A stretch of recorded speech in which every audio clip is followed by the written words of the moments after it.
Gracias, presidente. Buenos días, señorías. Señorías del Grupo Socialista,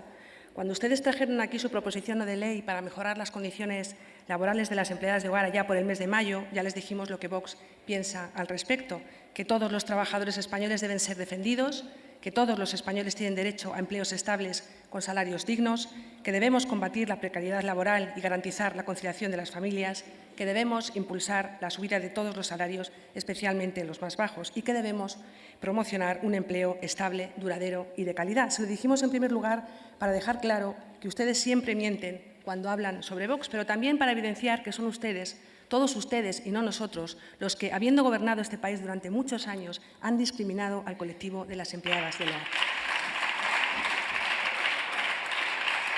Las han discriminado ustedes negándoles hasta la fecha el acceso a las prestaciones por desempleo.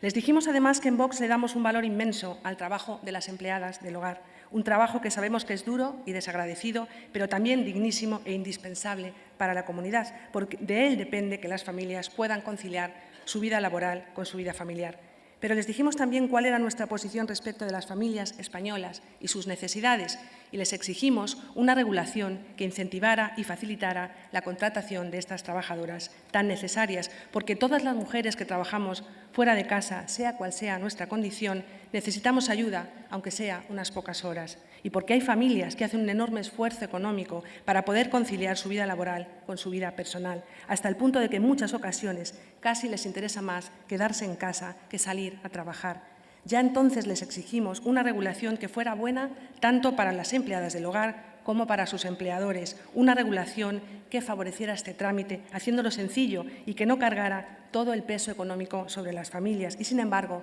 ahora vienen y nos traen esto.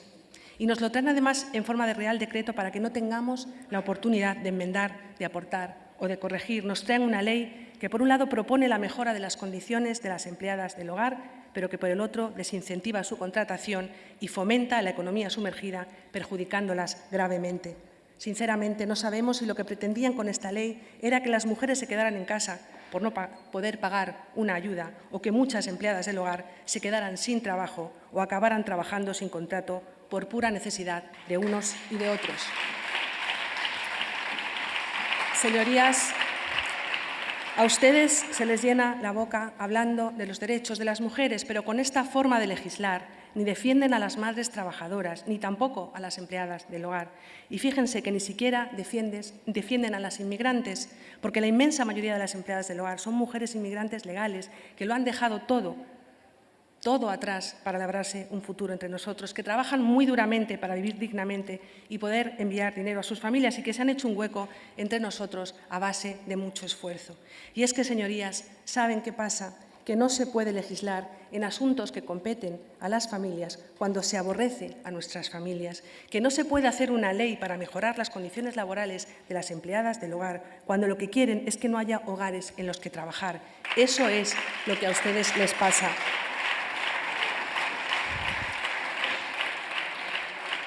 Lo que a ustedes les pasa es que detestan a nuestras familias, especialmente si son numerosas, porque solo desde el odio a las familias en general y a las numerosas en particular, solo desde el prejuicio de que todas las familias que contratan ayuda en casa son ricas, se puede hacer una ley como esta en un momento como este, con la inflación disparada, con la cesta de la compra disparada, con el combustible disparado, con la luz y el gas disparados, además no por la guerra ni por la pandemia, no. Disparados por su culpa, solo y exclusivamente por su culpa y por culpa de sus desastrosas políticas. Es que no se dan cuenta de que todas nuestras familias lo tienen hoy mucho más difícil, de que hay familias que lo tienen todavía peor por tener más bocas que alimentar, familias cuyos hogares son mucho más difíciles de mantener porque sus gastos se multiplican exponencialmente. ¿Cómo pueden pretender que las familias que ya se hacen cargo de la seguridad social de sus empleadas del hogar, casi como si fueran empresas, se hagan cargo también del 20% de los gastos de la cotización por desempleo y fogasa? Y lo que es peor, ¿cómo pueden perjudicar así a las familias numerosas, que les recuerdo que ya no son solo las que tienen muchos hijos, quitándoles la bonificación del 45% que les garantizaba el artículo 9 de la Ley de Protección de las Familias Numerosas? ¿Qué necesidad tenían de derogar este artículo? ¿Qué mejor forma tenemos de gastar el dinero de nuestros impuestos que garantizando los derechos de nuestros trabajadores? ¿Qué mejor forma de gastarlo que en ayudas a nuestras familias para que puedan trabajar y conciliar? Esto, señorías, es una jugada sucia. Una de estas jugadas sucias que a ustedes tanto les gustan para obligar a los grupos parlamentarios de esta Cámara a tener que decidir a quién quieren más, si a papá o a mamá, para obligar a los grupos de esta Cámara a elegir a quién tenemos que dejar en la estacada, a quién preferimos perjudicar, si a las empleadas del hogar, dejándolas en la precariedad laboral en la que ahora viven, o a las familias numerosas que son las que más esfuerzo hacen para sacar adelante a los suyos, las que más gastos soportan, las que más contribuyen a nuestro sistema, las que mayor necesidad de conciliación tienen y a las que ahora quieren obligar a cumplir unos requisitos de patrimonio o renta para optar a una bonificación que ni siquiera han tenido la decencia de decirnos cómo van a implementar y que son absolutamente injustos. Pero claro,